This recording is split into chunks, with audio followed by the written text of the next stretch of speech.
welcome to Literary Prospects, where we talk to authors and literary professionals about books, publishing, and the writing life. I'm Kelley Vick. I'm the host of the program, and in just a moment, it will be my pleasure to introduce today's guest. But first, a reminder that if you like what you hear, please do take a moment to subscribe. It helps us out, and you can make sure you never miss an episode. Also, we've opened a Literary Prospects shop, so if you're looking for bookish shirts, totes, and gifts, please check that out at literaryprospects.etsy.com. And to grab books featured on the podcast and check out more curated book lists, you can visit the Literary Prospects bookstore on bookshop.org. We'll leave all those links below in the show notes. And now, let's introduce today's guest. Marissa Stapley is the New York Times bestselling author of the Reese's Book Club pick Lucky, which has also been optioned for television, as well as international bestsellers The Last Resort, Things to Do When It's Raining, and Mating for Life. Her latest novel, The Lightning Bottles, is out now. Marissa's journalism has appeared in newspapers and magazines across North America. She lives in Toronto with her family. Marissa Stapley, thank you so much for joining today. I am so excited to talk with you about your brand new novel, The Lightning Bottles. Author Lauren Fox says Marissa Stapley's The Lightning Bottles is a vivid and steely-eyed view of the music scene of the 1990s, an industry that sanctified its golden boys and took strong women down. It's a page-turner for sure, but it's also an absolute heartbreaker. Author Susie Krauss says, I fell completely in love with these characters, with their adoration for each other and for music, their imperfect grasping at happiness, their resilience. A nostalgic, exciting, heartbreaking read. Author Fiona Davis says Stapley's latest is a deep dive into the treatment of women in the music industry, as well as a delicious mystery featuring an international scavenger hunt. A wild ride of a novel that will leave you breathless. And author Laurie Elizabeth Flynn says a fiercely visceral, exquisitely written ode to rock and roll, the 90s, and the power of music to hurt and heal. The Lightning Bottles will take up permanent residence in your head and in your heart. So with that, and I could go on, but we'll take time to talk together. They're great. Hearing them all together is just a wonderful experience. Thank you. What can you tell us about the Lightning Bottles? So, The Lightning Bottles is a story about a 90s grunge rock star couple named Jane Pyre and Elijah Hart. They meet in the early days of the internet in something called the BBS chat room, which was like basic text chat, not even AOL. Like that was very advanced. And they bond over their love of music. They end up meeting and passionately falling in love, but also discovering that they're lightning in a bottle together with her lyrics, her songs, his voice, something really special. They skyrocket to fame and just as quickly become infamous. They spiral into addiction and torment. They're stuck in the prison of fame, and then Elijah goes missing. And then Jane just gets completely blamed for what happened, and she tries to take off and lead a quiet country life in Germany, which is where they were very happy when touring. But what she doesn't bargain for is that there's a teenage Lightning Bottle super fan living nearby who feels she has evidence that Elijah is still alive and leaving clues for Jane in the form of Banksy-esque street art through many of the major European cities they toured through. So this is a mystery. It's a love story. It's a road trip, and it's definitely an ode to the generation I came of age in, and really important cultural moment. Yeah. What was the spark that got you working on this story, that got it started for you? It was a few things. I knew I always wanted to write a novel set in the 90s music scene. It was such a big part of my life. And I was so into bands and artists like Nirvana, Sinead O'Connor, Jeff Buckley, and they all had these tragic. I mean, Sinead was still alive, but her trajectory was so tragic. So that was always there, and when Taylor wrote Daisy Jones and the Six, and we're close colleagues, and I was like, "Oh, Mm. Taylor, this you've knocked it out of the park," and I'm so inspired. So I knew it was time. I got that idea together, but I couldn't get it off the ground. My mom got sick. We were really close, and the story was too dark, and I couldn't work on it. Lucky came in. Mm. Lucky being the Reese's pick that changed my life and my career. So I worked on Lucky and released Lucky, all the while letting these characters percolate. And the Mhm. time finally was right for me to write the story. And sad silver lining, I did lose my mom, but I had never lost anyone before, and I know I couldn't have written this book without experiencing the loss that I did, because I know what you would do for just a minute with the person you've lost. Yeah. Yeah. Just want to take a minute with that. This book calls out how we tended to glorify male singers Mhm. in the 90s, which is also my decade. But conversely, we tended to vilify strong women. Mhm. Why did you feel compelled to write about that in particular and sort of highlight that? Yeah, it's great to be able to talk about, because this is such an important part of the story. And it is first and foremost a story. It's meant to entertain, but that message is so important because Mm. when I was growing up as a teenager in the 90s, I was listening to Hole, L7, Babes in Toyland, Bikini Kill, Tori Amos, Juliana Hatfield, Sarah McLachlan. Like it ran the gamut, right? From like Mhm. rock to folk to whatever. And that was my favorite. And that was there. It was a huge part of the scene. But Mhm. when we tell stories about that scene now, when we memorialize it, people say Eddie Vedder is the last man standing. He's not. Right. Courtney Love is a rock star in her own right, but because she's a woman, she is completely demonized for behavior that is not great. I will admit, Courtney Love has things she needs to reckon with, but males get a redemption arc. Dave Grohl's going to get his redemption arc. It's all going to be fine. Everyone's mad at him this week for being, pretending to be a nice guy and being a cheater. 2 months from now, it's not going to matter. That is Mhm. not what happens with women. Sinead O'Connor was like run out of North America, booed off Madison Stage Gardens for speaking out against abuse. Um, and even today, like I know Blake Lively is not perfect, but to watch the way she is getting bullied and abused in public, Mhm. it's not okay. And we need to more than talk about it. We have, because that's not working, because we've been talking about this for years. We have to interrogate this now. Why is this happening? And women need to ask themselves, as they pile on to a woman like Blake Lively, or when people are like, why is Chappelle Roan, she wants boundaries, and that's somehow Mhm. not okay. But like Justin Mhm. Bieber can put on a hoodie and Crocs and like cover himself with a hood, and nobody ever asks why. So we need to interrogate this, because enough is enough. Like this is now I feel, a time's up moment. We can't treat women like this anymore, because Taylor Swift is amazing. She's Mhm. superhuman. She's holding on to her narrative with for dear life, and I have no doubt that she'll be fine. Sh- Mhm. She's very unique, but it's not fair. It is just not fair. I feel strongly about it, obviously. Yes, and I love that you do, and it's true. Why do you think it is? Why do you think it is that this is what happens in our culture? I mean, it is definitely the patriarchal society that we ended up, adopting and living in. So women are expected to be, mothers or sisters, like caregivers. So maybe there's this threat when women are out there doing what men are doing, that's left over from, not too long ago, when women really were supposed to stay home. So there's that inequality.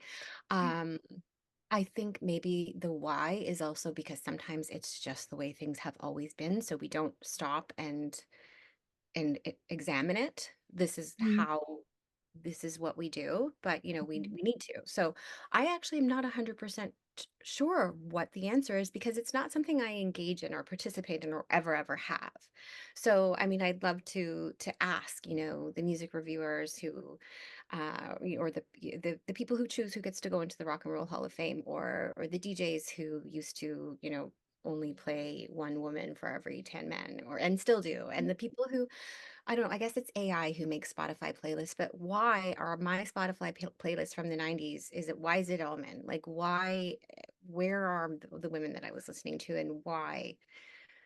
I don't know why. I can't answer it, but it's just somebody has to know, or people need to think about it, and they need to start providing answers, and there won't be good answers. And then maybe it'll go away. Yeah. What's the most fun thing about About writing about musicians? and I'm sorry, my neighbors are roofing, so Oh, there's I don't hear it. I was like, ooh. Sorry. I hope you'll be able to edit, but I can, but there's probably no need. okay. So the most fun about writing, oh gosh, I mean, it was so fun because this was the book of my heart. This was the generation. Like I said, I grew up and I was a teenage super fan, and I loved these bands, and I loved exploring and revisiting and getting to tell these stories. I also think that part of the fun is that when you're a fan, the people the stars you're a fan of are almost like characters in your life. They don't really exist, right? They're not your friends, they're not your family, but they're so important to you. So to be able to engage with characters was me getting to get personal with my heroes, to create a composite of Sinead O'Connor and put her in that horrible moment, to create someone like Elijah, who's inspired by Jeff Buckley's beautiful voice and his tattered charm, and then to have someone like Jane, who is Sinead O'Connor, Courtney Love, combined so many of the women in that scene, even Yoko Ono, like, who, by the way, like, she wrote Imagine. That was one of her poems, and John Lennon admitted that like years later, and we don't talk about that. Mm. People don't acknowledge it, and it's so similar. There's so many parallels. So it was fun for me to put these women into put these people on the page and engage with them. My son just How yelled. Okay. how do your characters come to you? You said Jane was kind of a composite, Elijah maybe as well. Uh, In general, do you feel that your characters are sort of tend to be composites of people that you have admired or come in contact with, or how does that work for you? Yeah, so almost never before have I ever created composite characters, and it's very tricky. Oh, Mm. sorry, in my second novel, Things to Do When It's Raining, I tried. I just thought my grandmother had just died, and I wanted to create a character who was like her, and my editor kept saying, like, this is a very flat wooden character, it's not working at all, because I wasn't, it Mm. was just like this saint like person.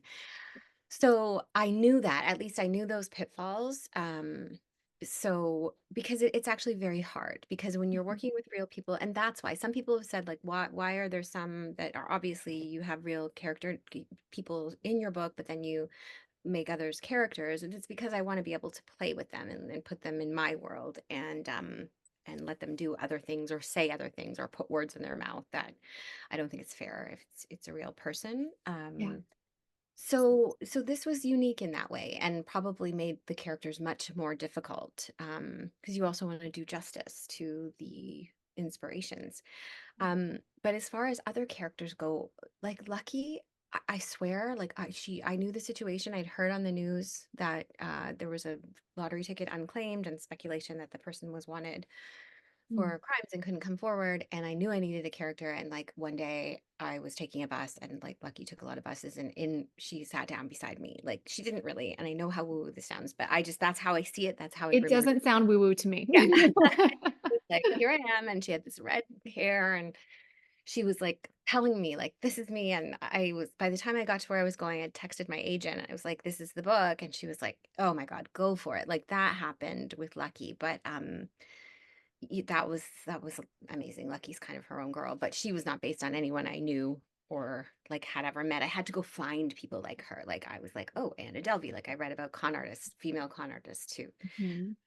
Yeah, and I much prefer, I have to say, coming up with a story and then a character coming along to go into the story, because characters are great. You can have great characters, but like, what are you going to do with them? And they're just sitting there like, I don't know, but here's everything about me that, you'll never read in a book. And you're like, "Okay."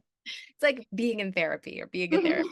Like, can we get to the like nut of the situation? Has anything happened to you? Like, so So does plot normally comes first for it's you? it's both. It's been both, Mm. and it just all depends. I have one concept right now and one plot, and I have to talk to my editors and my agent about which one to pursue. And I'm terrified they're going to be like, "Oh, the one with the, the harder one," which they will. Of course, they will. Um, yeah, it really all depends. You've published many books in many genres. Is that by design? Do you intentionally like to play in different genres? Yeah, I mean, I think I do, and it's starting to really work out for me, but it was tough because I think publishers really like to be able to say what this is and what a book is and what an author is. And I never realized when I started out the genre thing, that if something is a romance or it's a thriller or I mean, I knew about them, but I guess I just thought if your writing was of a certain caliber, you could just be writing fiction. And so I've tried so many different things, but those are just the stories that came to me. And I think now, should I just write books about music? Like, should I be picking a lane? But it doesn't feel right. Like, I just want to explore what feels authentic. But as far as the rom-coms under a pseudonym go, because I write holiday romance as Julie McKay, I think that was just me leaning into the idea that, okay, that I'm just going to do this and people will know what it is and I will know what it is. And it'll be a great little like palette cleanser. I shouldn't Hmm. say these books are tremendously challenging in their own way, but they always remind me why I love writing. And they are not formulaic. The only formula is happy ending. And Emily Henry gave an incredible interview to Time last year where she talked about how she explores difficult topics and really dark stuff and serious stuff, but her readers get that happy ending. And that's a guarantee. And that's like a pact they make. And I just think that's really beautiful. And I love being able to do that as well. Yeah. Mhm. Do you work on more than one project at a time? Yeah, I mean, I kind of have to, but I like that because another reason I started doing the rom-coms is because I love writing. I get very anxious when I'm not writing, and Hmm. publishing is a lot of writing, and then you submit your book, and then it could be months before you get the draft back. And I'm not good. Like, I don't have domestic aspirations. I'm not like amazing. Now I can, organize my closets. Like, I just want to work hard enough to get someone to come in and do it. Like, just, um, and You see me. No. I know kids get it. Like, great. Now that you're like not on deadline, you'll go buy muffins Yeah. instead. Yeah, exactly. So that means I have a schedule, right? So I'll be working on a Marissa Stapley project and I'll know. The good thing about the rom-coms too is that the deadlines are very certain. So I'll know that I have, once I submit this draft, I've got, 3 months to work on the draft of the rom-com. And then by the time I'm done, I'll be getting edits and there aren't any of those long breaks. I think I'm probably due for a couple months off. Maybe next summer, knock on wood there, but I haven't actually wanted that. So, you know. Oh, well, I was going to say, it sounds like it could be easy to burn out Mhm. in the situation. So how do you keep the creative juices flowing? It sounds like that's burnout doesn't seem to be an issue for you. Oh, I mean, I think you have to be aware of the fact that burnout is possible. And when I Mm. feel it coming, like I know I need to speak to my people and my team and say, this is what's happening. I think it's no secret that I have a lot going on. And I didn't go into any of these contracts without everyone knowing, like, okay, I'll probably be fine, but we need to let me check in. So there have been times where I'm like, you know what, like this summer, I, had a little bit of trouble fully cracking this next rom-com and I needed some extra time. So we can build that in. And then, yeah, just being aware, but also like, I don't I don't think that I'm going to get burned out by this career because it's hard work, but it is my dream. So and I know so many people want to be doing this, and that doesn't mean that there can't be days where I'm like, I think I should just be a barista. But like, I love doing this. This is my dream job. It is very flexible. I can go get a massage if I need to or have a nap. So I just make sure to do those things and, take selfishes from time to time, and try not to give in to that impulsive caregiving thing that women do, because I do it as well, right? Yeah. I don't do laundry at all. At all. That is my secret. Everyone That's else. the secret to everything. All right. I'm going to Don't. quit doing laundry. Yeah. I read in an interview that you did years ago where you said you needed a snack drawer in your office filled with healthy, mind stimulating, mood balancing snacks, and you just needed to figure out what those were. So I'm wondering if you figured it out because I'm ready to take notes. No. Okay.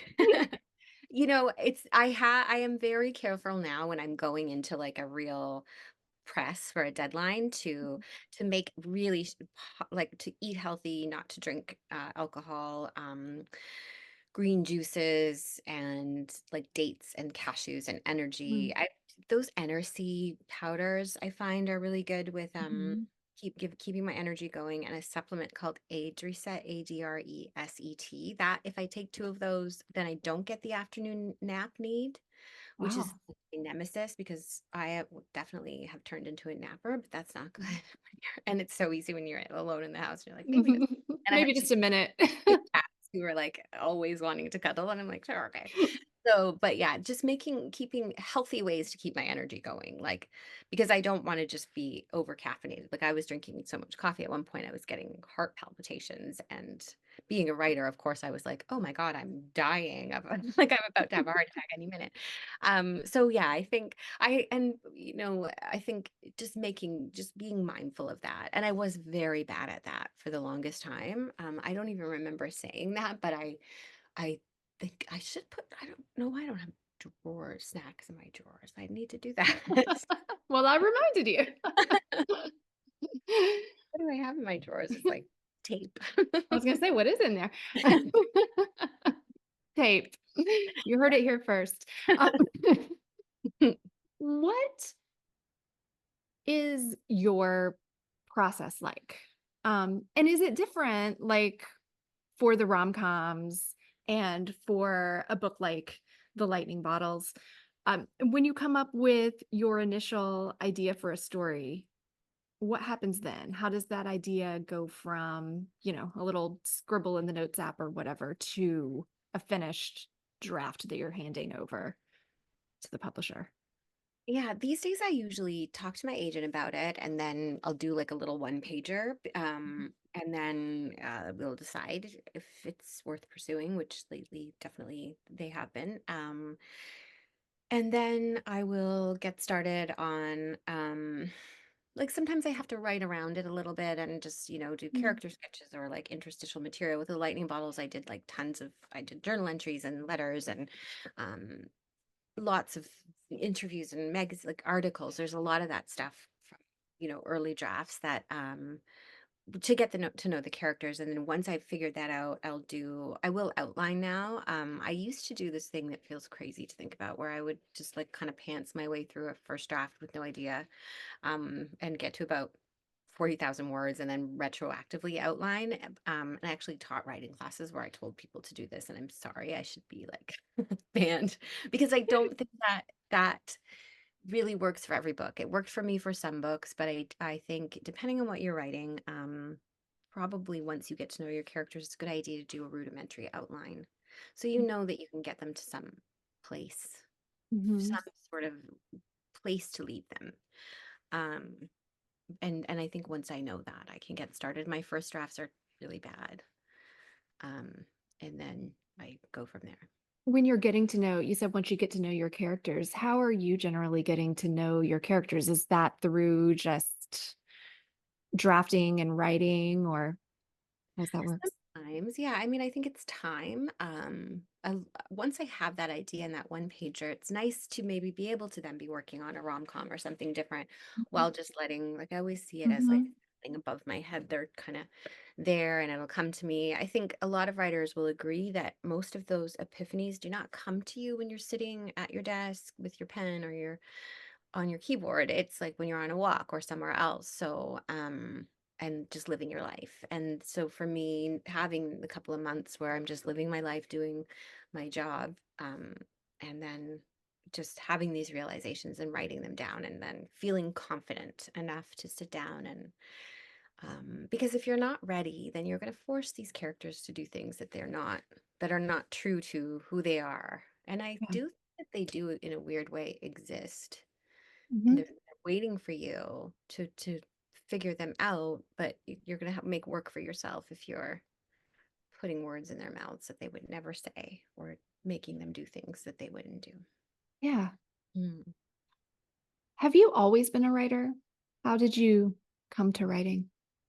I always have been a writer. I kind of envy people who were like, I was a lawyer and then doctor. I know an ER doctor who's now. That's that's really cool. I had a point at between my second and third novel where I wasn't sure I could go on without a day job, and I was like, "Oh, what am I going to do? I have a journalism degree. I kind of exhausted all those. I worked as a magazine editor. I freelanced. It's not easy being a journalist. I was Mhm. raised by a small town newspaper man and like mentored by his mentor, and everyone in my family. I have writers in the family, and they were like, "You're the writer. You have the writing gene," which really kind of made me pursue something that there was no backup plan. So I have always been a writer. So thank God I can do this because I was going to I applied to grad school. I was going to become a librarian and now I don't have to do that. I could not think of anything else. I am the barista thing is probably not that far off. So yes, I've always been a writer. What was the road to publication like for you? Yeah, it That, was complicated. So I was a writer. I was a newspaper, magazine journalist, editor. I had done a lot of freelancing for years. And I knew I wanted to write a book, and I finally did. I think I had just had my daughter. My kids were really close together, and probably I was around 30, and I was like, oh, I haven't done that. I haven't written my book yet. So I wrote a novel. It was so great. It was called Saving the World in Sensible Shoes. It was an environmental rom-com.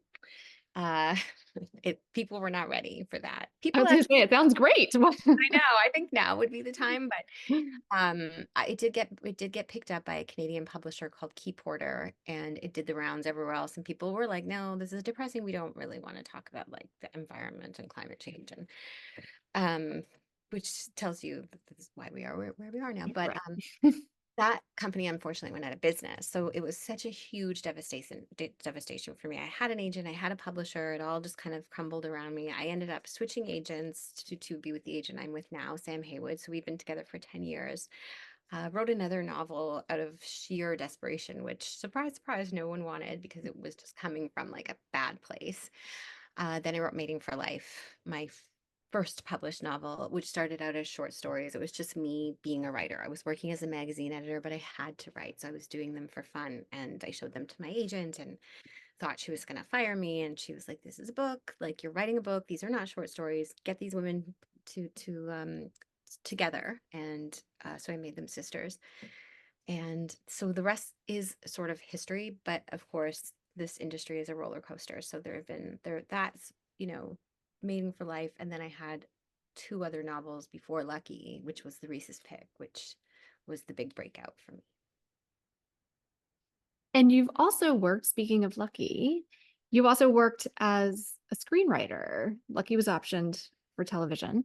Um, what was that process like, going from being the author to being the screenwriter? Yeah, I'm still doing that. So I'm working on a script for The Last Resort and I'm developing Mating for Life. And I'm not working on Lucky anymore because some other people have taken that over who are doing a great job of actually getting it made. It is, I always say to my writing partners, to me, screenwriting is to novel writing. Like I'm writing with oven mitts on. It is so hard.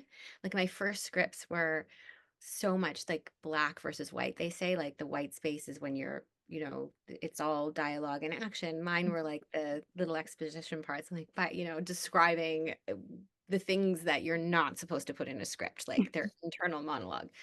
It's hard because all you have are facial expressions, other characters, setting, what they're, it's kind of fascinating, but it's challenging, but it's exciting. I love the challenge. It's renewing.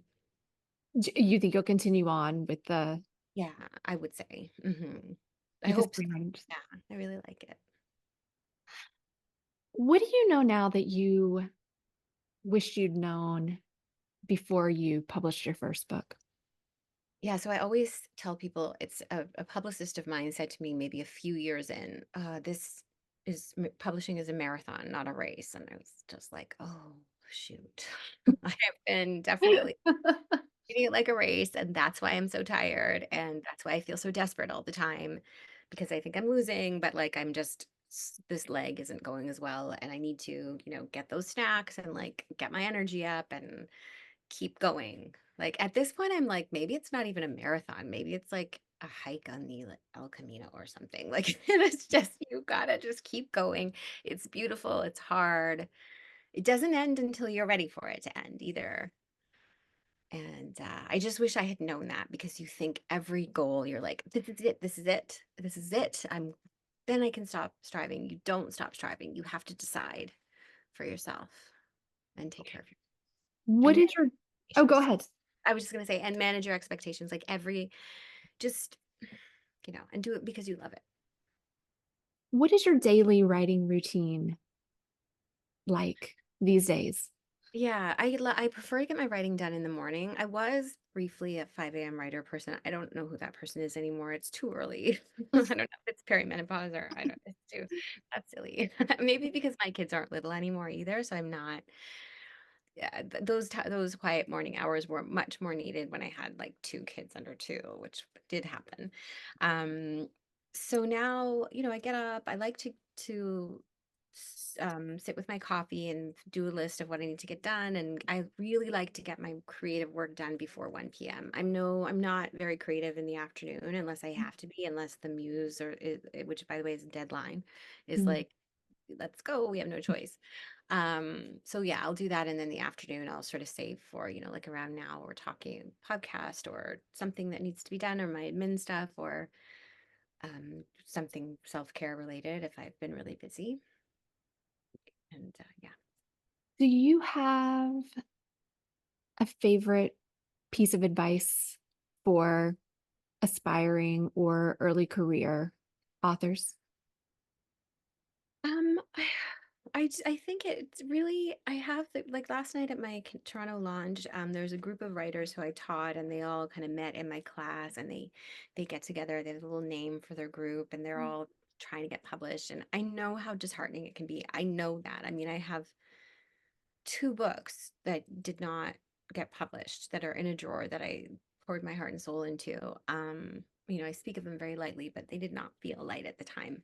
But I also know that I'm glad that those books didn't get published. I'm glad that my debut was my debut, which was really after having written two other novels. And I think more aspiring authors need to be aware that they can't, like, if you work on the same project for 10 years and you're getting the same result and you keep knocking at the same doors, and it's so hard to give up on something, but you're not really giving up. The writers are made when they do something else, when they start a new project, and they have the courage to do that. And an agent is not going to say, oh, no, I didn't want that first novel they sent 2 years ago. It will more be like, oh, an agent will realize this person has the chops. So I think it's perseverance and having the courage to let go of that which is possibly not serving your higher purpose on your publishing journey. That's such a great distinction because I feel like so often, people say perseverance, but adding that extra part of perseverance, but having the courage to let go of something that's not serving and then persevering along a different path to Yeah. get where you need to be starting the new project. We have a traditional last question, and I think it's perfect for the lightning bottles. So the question is, when the lightning bottles is made into a movie or series, what do you think the theme song should be? Gosh, they're drilling. Now that we can hear the drilling. Oh my goodness. I mean, like maybe a whole song like Doll Parts or um, Celebrity Skin. Both Yeah. of those would be great. Yeah. Marissa Stapley, thank you so much for taking the time to join today. It has been amazing getting the chance to talk with you. Thank you so much for having me. Thanks for joining us on Literary Prospects. If you liked what you heard, please subscribe and leave us a review. We'll see you next time.